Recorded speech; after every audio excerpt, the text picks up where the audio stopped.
Good morning, students. Today we're going to take a little bit of a break from our reading and taking notes, guided notes, and we're going to do a project or an exploration on the Harlem Renaissance. So regardless of which class you're in, this is for U.S. History option and U.S. History.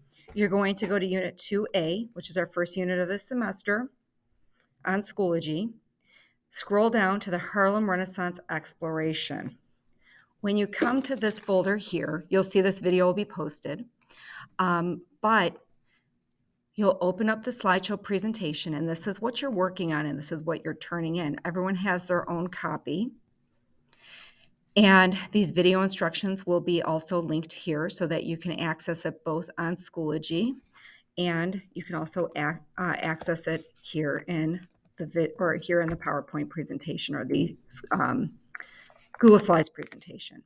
So first and foremost, the Harlem Renaissance. Now, this was something that you had read about for homework, and it is a very important and positive cultural movement in the 1920s. So this slide just gives you background information. Feel free to read it on your own. Basically, the idea is Harlem itself was not so much of a place, but it was a state of mind and a cultural metaphor for Black America itself. So this was an intellectual and cultural movement. It celebrated Black culture and experiences, and it was expressed through art, literature, music, and other cultural aspects in the United States. And the home base of the Harlem Renaissance was, in fact, Harlem, New York City, but it extended beyond Harlem. While it largely peaked in the 1920s, it really occurred between the 1910s and the mid-1930s. And this change or this new celebration did come from the Great Migration. So we've talked about effects of the Great Migration, one of them being racial tensions in the North, but also one being this huge cultural movement among African Americans. And many had migrated north to New York City and had settled in Harlem.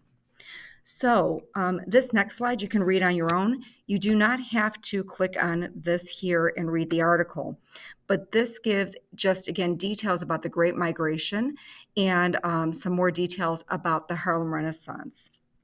So you can read this on your own. This is the rubric for this project. You get points for mechanics, which means writing in complete sentences with complete ideas. So the more complete sentences you use, or using complete sentences throughout and complete ideas, can yield an A on that part.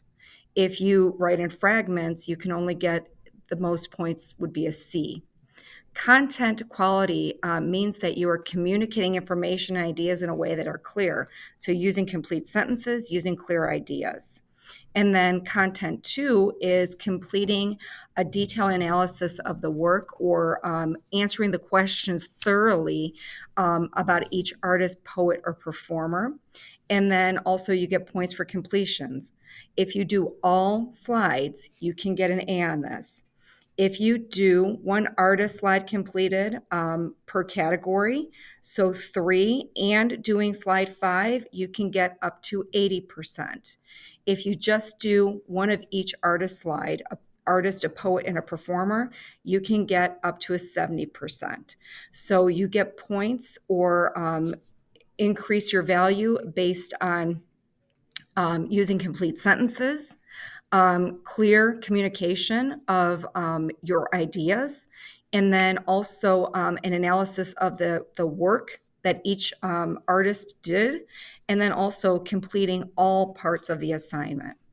So I'm going to go through the slideshow with you real quick. The first person that you are going to look at is an artist, and this is Aaron Douglas.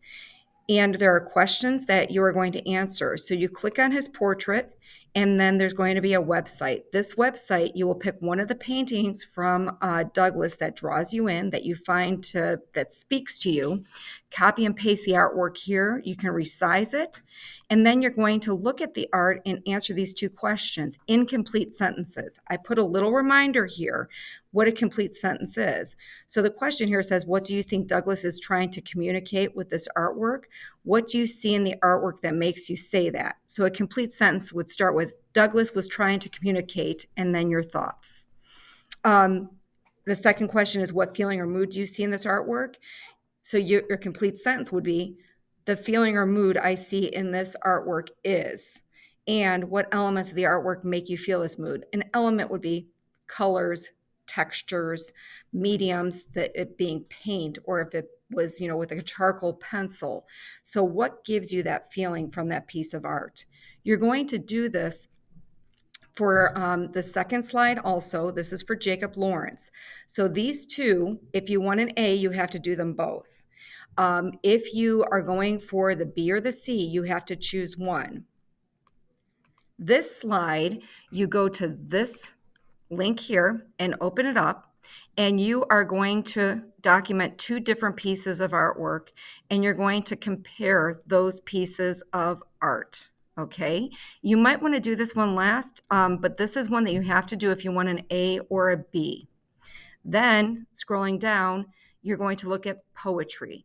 So again, you are clicking on the artist.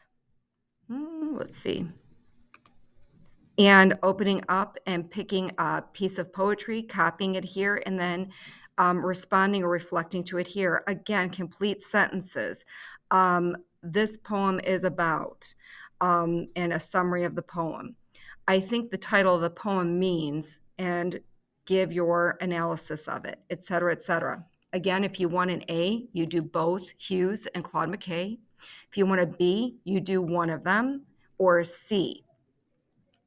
Then the last one is music. So we have, you're analyzing Billie Holiday and Ella Fitzgerald. And again, you click on the picture to find the information. You pick one of the songs that you like most, and you embed the YouTube video here by clicking inserting video, copying and pasting the link. You listen to it and you provide your analysis. If you would like to try for an A on this project, you have to do both slides. If you would like to try for a B, you do one, or C, you do one. All right, so at this point, you have finished watching this video. What I need you to do is to come in and write your name on a Post-it that is going to be on my desk. There are going to be small green Post-its. Write your name on the Post-it and stick it on my whiteboard. All right. Thank you. Bye.